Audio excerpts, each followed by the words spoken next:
peut pas apprendre à monter à cheval dans les livres, mais ça veut pas dire qu'il n'y a pas énormément de choses super intéressantes à y trouver quand on est cavalier et qui deviennent essentielles si on est propriétaire de son cheval.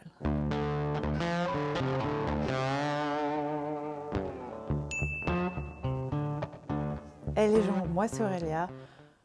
Aujourd'hui on fait une vidéo que j'espère assez courte sur un certain nombre de livres ou d'auteurs que je conseille pour les avoir lus, relus et re-relus, des fois il y a très longtemps, des fois il n'y a pas longtemps, et qui peuvent permettre de commencer à se construire une bibliothèque équestre intéressante. Bienvenue à l'ombre des chevaux. Aujourd'hui on parle livres et poney. C'est parti. Il y a des livres d'équitation quand même, parce que il y a un intérêt à lire des traités d'équitation, des méthodes équestres, des choses comme ça. Et il y a des livres qui concernent les soins des chevaux, la biomécanique ou le mode de vie, l'alimentation, les choses comme ça. Je sais que pour certains des livres que je présente, on peut trouver des ressources un peu équivalentes gratuitement en ligne. Donc, si j'y pense, je les mettrai ou j'en parle. Mais le but là, c'est de faire un tour rapide de livres que je conseille et qui peuvent permettre d'être un premier pas vers une bibliothèque équestre pour quand on est propriétaire. On va commencer à cheval. Non pas parce que c'est plus important, mais il faut bien commencer quelque part.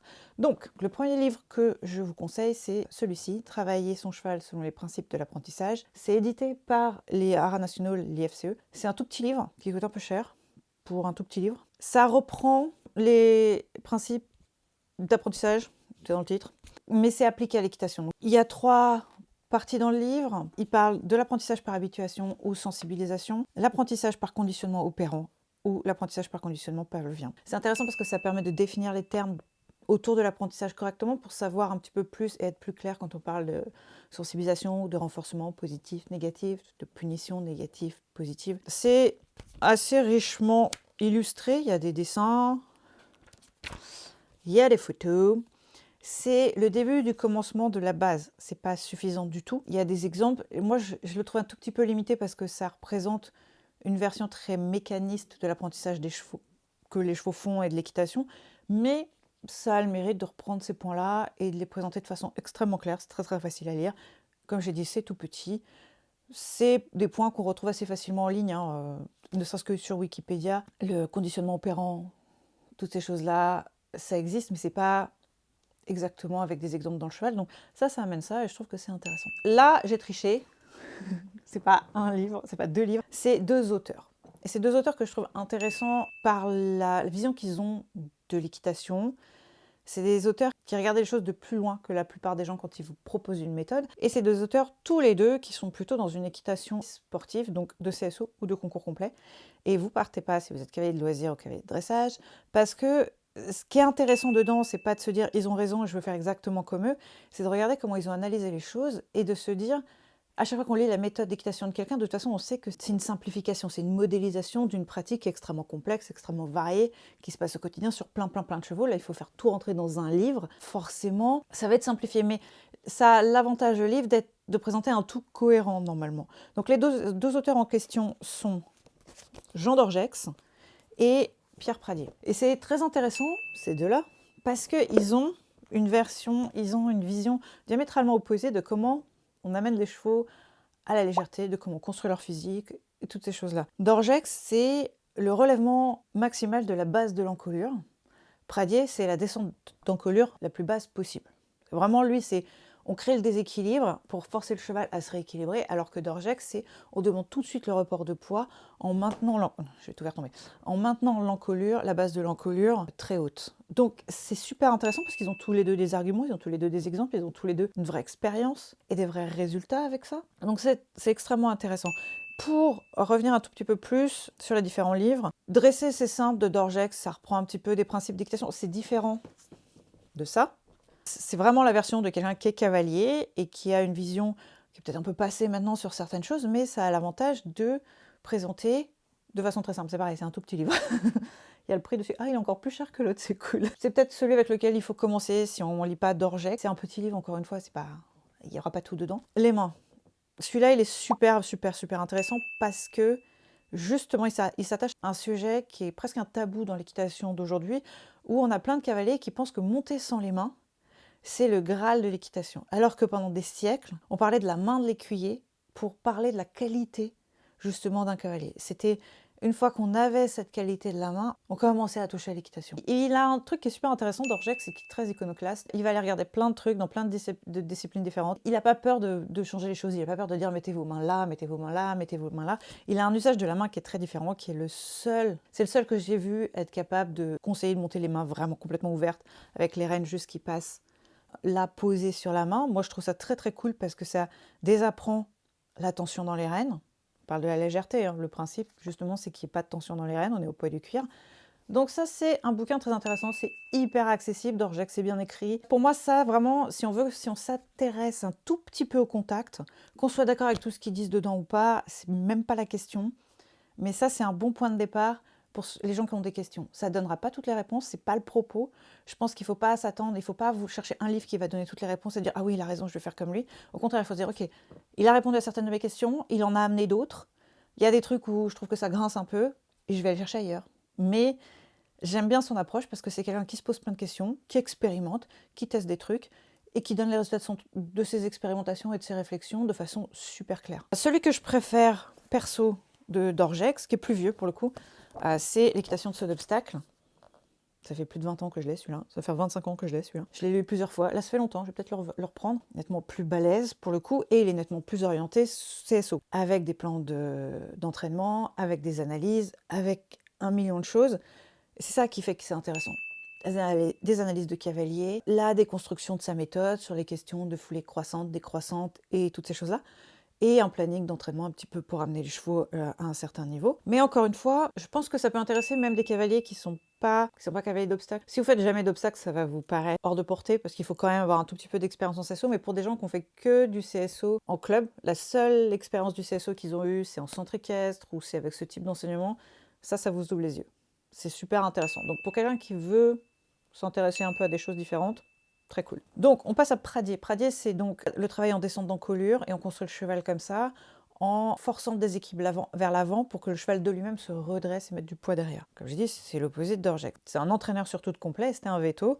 Donc, il y en a deux, il y a mécanique équestre et équitation, mécanique équestre et obstacle. J'ai lu les deux, je sais plus, plusieurs fois, je sais plus lequel a dit quoi. Ça fait un peu longtemps, je vais les relire aussi. Bon, celui-là, c'est vraiment pour les chevaux de CSO, les chevaux de complet, donc avec des plans d'entraînement, des choses comme ça. Ce qui est hyper intéressant, c'est qu'il y a vraiment une réflexion poussée sur le travail de l'équilibre, la gestion de l'équilibre du cheval, et notamment l'utilisation des pentes dans le travail, pour la mise en souffle, pour la mise en condition, et évidemment pour le travail de l'équilibre. Et il parle du travail dans les pentes au pas. Et ça, je trouve ça super intéressant pour des cavaliers qui seraient des cavaliers de loisirs, qui seraient des cavaliers amateurs, qui n'ont pas forcément envie de préparer un cheval pour du complet au niveau professionnel, mais qui ont envie de donner de la condition à leurs chevaux et qui n'ont pas forcément pas de piste de galop, qui n'ont pas la plage à côté, qui n'ont pas les super allées d'une forêt comme Chantilly ou Fontainebleau, mais qui peuvent trouver quelque part de la pente et qui peuvent travailler dedans de différentes façons.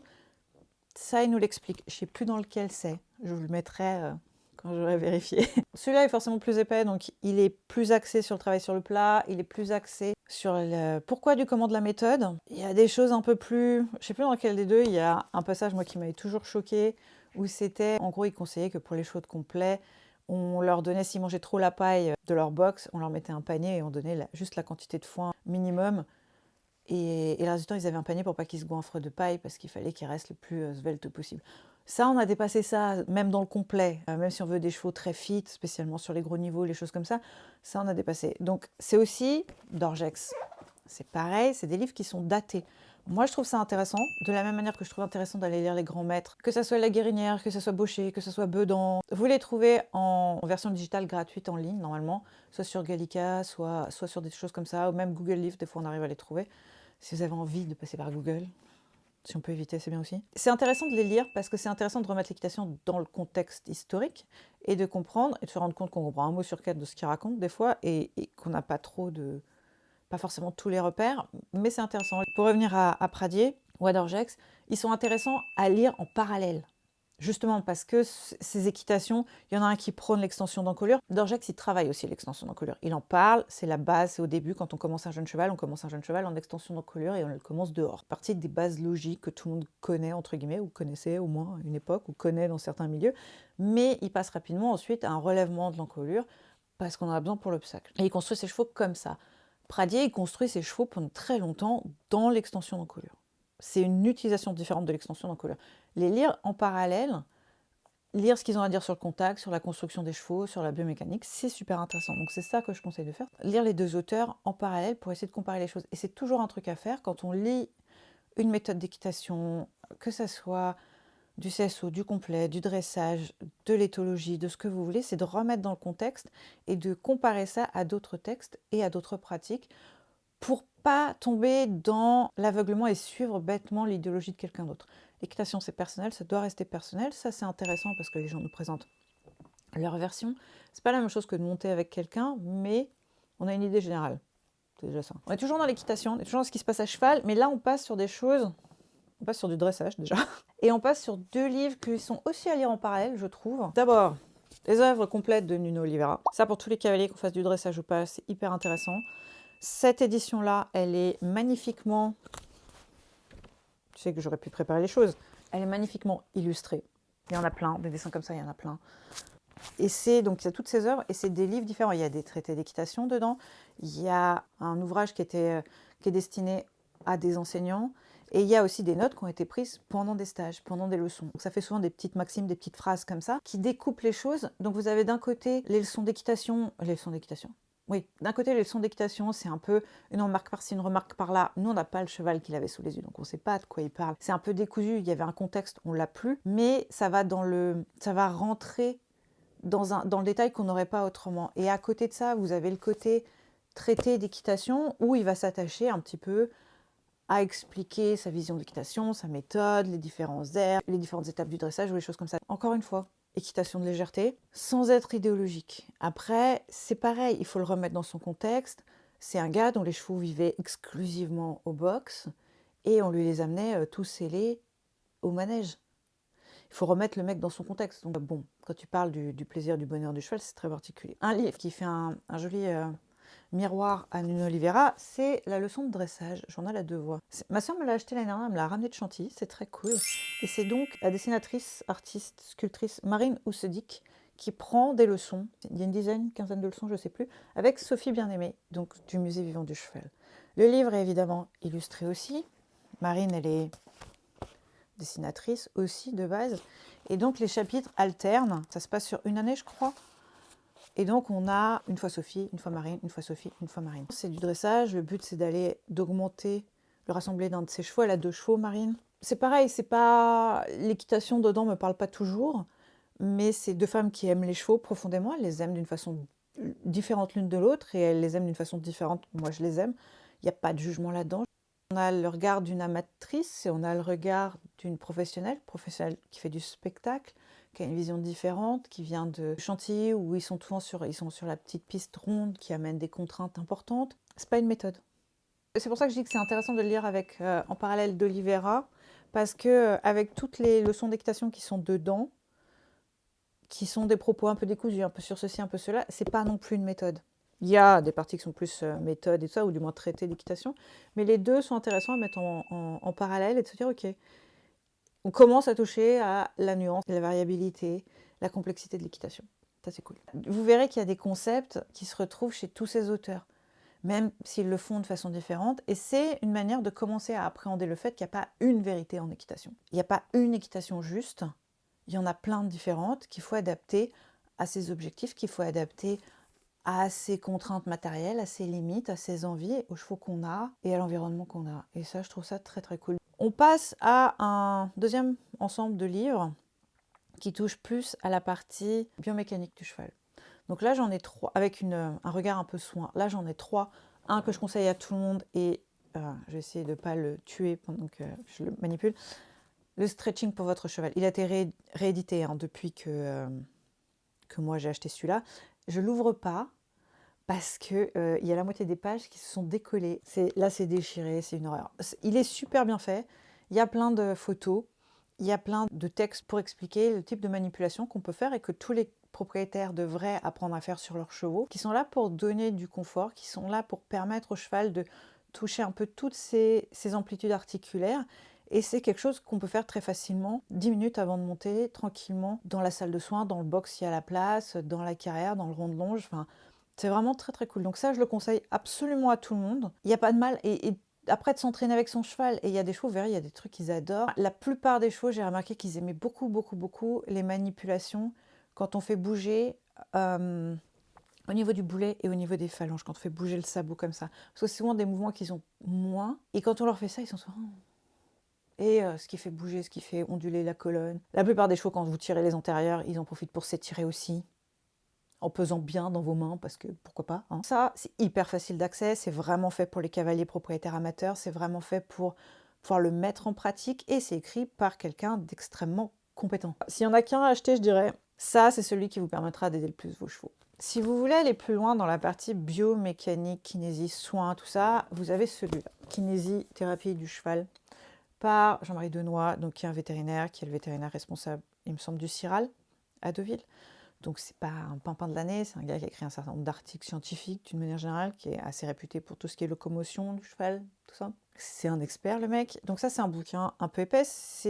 Je pense que c'est pas destiné forcément aux propriétaires amateurs. Moi je le trouve hyper intéressant. Alors pour le coup il y a 1,5 tonne de schémas dedans. Et il reprend aussi les étirements, les manipulations de celui-là. Parce que c'est les mêmes. Les mobilisations. Il les reprend, il les explique. Les photos sont moins jolies, elles sont noir et blanc, alors que l'autre, c'est tout en couleur. Vous avez des grandes planches anatomiques, description de chaque muscle, l'utilisation de chaque muscle, des explications un petit peu sur le travail pour entrer dans le sens biomécanique des chevaux, des explications de quand les troubles, on a des problèmes au niveau de l'encolure du dos, de ça, d'où ça peut venir, des explications de différents types de soins en kinésiothérapie et comment faire des massages à son poney. Je trouve très cool, c'est un peu plus dense, là pour le coup, c'est un peu plus technique. Donc, si vous ne vous sentez pas, achetez celui-là. Vous aurez l'essentiel. Il y a aussi des schémas pour les muscles, quel muscle fait quoi. Moi, je le trouve intéressant, mais vous pouvez commencer par l'autre. Et du même auteur, donc de Noix, vous avez biomécanique et gymnastique du cheval. Donc, c'est la partie plus à cheval. Analyse des mouvements, analyse des différentes attitudes, analyse de ce qui se passe au niveau musculaire, au niveau articulaire, avec des millions de photos en couleur. Il y a aussi une partie à l'obstacle, donc c'est très cool. À la limite, achetez ces deux-là. Et après, si vous avez la foi, passez à celui-là. Le but, c'est pas de prendre les schémas et de les apprendre par cœur et de savoir exactement quel muscle fonctionne dans quel mouvement. Le but, c'est d'avoir une idée des chaînes musculaires en jeu, d'avoir une idée de quel mouvement permet d'aider quoi, de travailler quoi, d'avoir une idée de quand il y a une résistance quelque part, quand il y a quelque chose qui ne se passe pas, pourquoi, comment on peut aider le cheval, que ce soit à cheval ou que ce soit à pied. Donc, c'est vrai, ils sont vraiment là pour ça. Le but, c'est pas de se dire il faut que j'apprenne tous les schémas par cœur, il faut que je sache quel muscle c'est, il faut que je sache quel rôle chaque muscle a. Non, c'est pas l'intérêt. L'intérêt, c'est de pouvoir mettre ça en pratique derrière, pouvoir aider le cheval, d'avoir une idée globale de comment le cheval fonctionne, tout seul ou avec le cavalier. Donc ça, c'est les 3 livres que je conseille dans cette optique-là. J'en ai lu d'autres, c'est les 3 meilleurs. Ensuite, on passe mode de vie du cheval et environnement. Le premier dont je vais parler, c'est l'herbier de Saint-Georges. Donc, c'est un petit livre, il n'y a rien de fracassant, qui présente les plantes qui sont toxiques, voire mortelles pour les chevaux. C'est un peu daté, mais c'est quand même très bien fait. C'est une première approche qui est intéressante. Aujourd'hui, on peut trouver des choses plus complètes en ligne, mais j'avais le livre, donc voilà. Et surtout, on a des apps, normalement, qui permettent à partir du téléphone de reconnaître les plantes. Mais si on ne sait pas que la plante, elle est toxique, la reconnaître, ça ne va pas nous servir à grand-chose. C'est-à-dire que la prendre en photo et que l'application vous dise « Oh, ça, c'est de la datura ou je ne sais pas quoi », si vous ne savez pas que c'est toxique, ça n'a pas d'intérêt. Il me semble que le RESP a créé un fichier ou une app en partenariat avec Planète ou un truc comme ça, où justement, c'est fait orienter chevaux, vraiment, complètement, et avec ce qui est toxique pour eux, les choses comme ça. Je conseille aussi, au-delà de ce qui est toxique, mortel et dangereux pour les chevaux, de faire le tour des pâtures de poney et de ce qu'il y a autour des écuries et dans les chemins pour reconnaître les plantes qui existent autour de vous. Plus on connaît le milieu dans lequel on évolue, que ce soit soi ou le cheval, que ce soit chez soi, comme si on a les chevaux chez soi comme moi, ou que ce soit l'écurie ou le poney, mieux on comprend le cadre dans lequel on évolue, mieux on comprend la complexité des interactions et la variation du vivant qui existe tout autour de nous, même dans des choses très simples comme une écurie qui est peut-être pas énormément de milieux très très variés. Plus on est capable de s'émerveiller devant le vivant et plus on est capable et motivé pour le protéger et essayer d'avoir une pratique qui est respectueuse, pas que de cheval, qui est aussi respectueuse de l'environnement, du vivant, des gens autour de soi. Il ne faut pas s'arrêter au cheval, il faut prendre l'environnement. Le cheval sans son environnement, c'est rien du tout. Ensuite, on a l'alimentation du cheval. Ça, c'est costaud. Il a été réédité depuis, ça fait plus de 20 ans que je l'ai aussi. C'est une bible. C'est écrit par un gars de l'INRA, c'est extrêmement précis. Ça passe un temps fou à expliquer le système digestif des chevaux. Ça passe un temps fou à expliquer comment on construit une ration, comment on la calcule. Ça passe du temps à présenter les différents types d'aliments et ensuite les besoins de différents types de chevaux. C'est essentiel pour comprendre l'alimentation des chevaux. Vous avez un certain nombre des ressources qui sont dedans, qui sont dispo gratuitement sur le site de l'IFCE. C'est normalement assez bien fait et ça permet de d'élaguer un petit peu. Mais avoir celui-là à la maison, c'est loin d'être superficiel, enfin d'être superflu. Même si vous n'avez pas le cheval à la maison, comprendre les bases de l'alimentation, ça me paraît être un truc essentiel. C'est après, ça vous permet de savoir si la ration qu'il reçoit, elle est adaptée, et ça vous évite d'avoir à payer des bilans alimentaires et des rations personnalisées, alors que c'est un truc que vous pouvez faire tout seul. Ça vous coûte le prix du bouquin, les gars. Moi, j'ai racheté les tables des apports alimentaires, parce que vous avez donc, dans les deux, je vais prendre celui-là, les tables avec les valeurs, donc les UFC, les unités fourragères cheval, les taux de zinc, de cuivre, de tout ce que vous voulez, le pourcentage d'humidité, toutes ces choses-là, les protéines, tout ça, par aliment. Elles ont été refaites, recalculées. Donc moi, les tables que j'avais là-dedans, elles étaient un peu vieilles. J'ai racheté ça pour avoir les nouvelles valeurs. Il me semble qu'il y avait à une époque sur le site de l'IFCE, il y avait un calculateur où on pouvait rentrer les aliments et ça vous calculait les UFC en fonction du poids de l'aliment que vous aviez. C'est pas négociable ça, je crois. Comprendre ce dont le cheval a besoin quand on le nourrit, comprendre comment il faut le nourrir, ça évite de faire n'importe quoi, ça évite de continuer à donner des rations à des chevaux qui n'en ont pas besoin. Ça évite d'avoir des chevaux qui n'ont pas assez de foin. Ça permet de comprendre que fourrage, c'est pas que le foin. Ça me paraît essentiel, c'est la base. C'est un peu technique, ça. C'est dense, ça demande de se concentrer un petit peu, ça demande de rentrer dedans.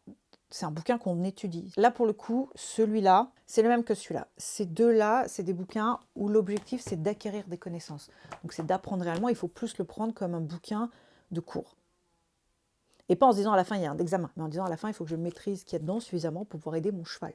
C'est le seul truc intéressant. Et enfin, donc, le dernier, arbre fourrager. Ça, c'est fait par des scientifiques aussi. C'est pas spécifique aux chevaux, pour le coup. C'est un truc que tout le monde devrait lire aujourd'hui. On commence à trouver des ressources sur l'utilisation des arbres fourragers. C'était un truc, il y a 10 ans, on trouvait rien du tout. Aujourd'hui, on commence à trouver des ressources même gratuitement en ligne. Les arbres fourragers, ça a été les arbres, les branches d'arbres avec les feuilles et tout, ça a été utilisé en tant que fourrage pendant très très très longtemps pour le bétail d'une manière générale. De façon différente, c'est-à-dire coupé en frais pendant la belle saison ou séché pour l'hiver. Donc là, il nous parle au départ de l'histoire justement des arbres fourragers, pratique des trognes ou des têtards, donc la façon dont on taille les arbres pour exploiter au mieux possible les branches, comment ça peut s'adapter à l'agriculture mécanisée actuelle. Donc c'est pas spécialement branché pour des cavaliers propriétaires avec les chevaux chez eux ou des choses comme ça, c'est vraiment, à l'origine, c'est fait plus pour les agriculteurs, pour les éleveurs, mais c'est hyper intéressant, c'est très facile à lire, et surtout, ce qui est formidable, c'est qu'ensuite, vous avez des pages avec chaque arbre qui a un intérêt, avec les différents cultivars, les façons dont ils vivent, les dangers pour certaines espèces, s'ils sont très fourragés, si les animaux les aiment bien, si ça se sèche, tout ça. Et vous avez également un tableau où ils ont pris les valeurs nutritionnelles justement de chaque arbre. Ils les ont calculées, les ont étudiées de la même manière donc que dans ça et ça, où évidemment on ne parle pas d'arbres du coup dedans. Donc ça c'est très important. Ça c'est très intéressant et c'est très cool et ça peut aider à se motiver, à planter plein d'arbres chez soi si on n'en a pas déjà, à en planter plus si on en a déjà, et surtout quel type d'espèces, et voir comment on peut les entretenir, les tailler, les donner aux chevaux, les garder pour l'hiver ou les choses comme ça. Donc ça, vu en plus à quel point aujourd'hui le changement, les modifications, les aléas climatiques font que parfois on n'a pas d'herbe très vite, il y a beaucoup d'arbres qui supportent mieux la sécheresse que l'herbe, et qui peuvent ensuite donner des quantités de fourrage conséquentes. Alors c'est une évidence que si vous avez un pré cramé où il n'y a rien, il n'y a pas un arbre à des kilomètres à la ronde et vous plantez des bébés arbres, comme ça vous en plantez 80, vous n'allez pas tout de suite faire une récolte. Mais planter un arbre, c'est croire en demain. Et je pense qu'aujourd'hui l'espoir c'est un truc dont on a vraiment besoin. Et si les lieux de vie de nos chevaux peuvent être des sources d'espoir pour demain, pour la biodiversité, pour le climat, pour les gens d'une manière générale, et pour le mental, ça peut être très très cool. Donc voilà, Je vous ai présenté les livres qui me paraissent intéressants pour commencer une bibliothèque équestre. Ça ne veut pas dire que ce sont les seuls intéressants, ça veut dire que pour moi, ça fait une petite bibliothèque capsule cohérente qui permet de commencer à construire des choses intéressantes, de se poser des questions et d'aller ensuite voir plus loin. Si réellement il y a quelque chose qui vous intéresse beaucoup, on peut faire soit une lecture commune, soit je peux faire des vidéos où je reprends un des livres et on les fait chapitre par chapitre pour plus rentrer dedans. Vous me dites si ça vous intéresse. Comme d'habitude, il y a les commentaires si vous avez quelque chose à dire. Je dis comme d'habitude, comme s'il y avait des gens qui me parlaient dans les commentaires, mais c'est pas grave, je vais faire comme si. Si vous avez des livres au contraire que vous avez kiffé et dont j'ai pas parlé du tout, bah présentez-les. Encore une fois, la connaissance, ça se partage, sinon ça moisit. Et donc tous les trucs naturels de YouTube, vous likez, vous vous abonnez, vous partagez, tout ça. Vous venez me faire coucou sur Instagram si vous avez envie. Et au-delà de ça, bah, allez courir acheter des livres ou les emprunter si vous avez la chance d'avoir une bibliothèque équestre pas loin de chez vous. Il y en a, pas beaucoup, mais il y en a. Et je vous dis à la semaine prochaine. Bye!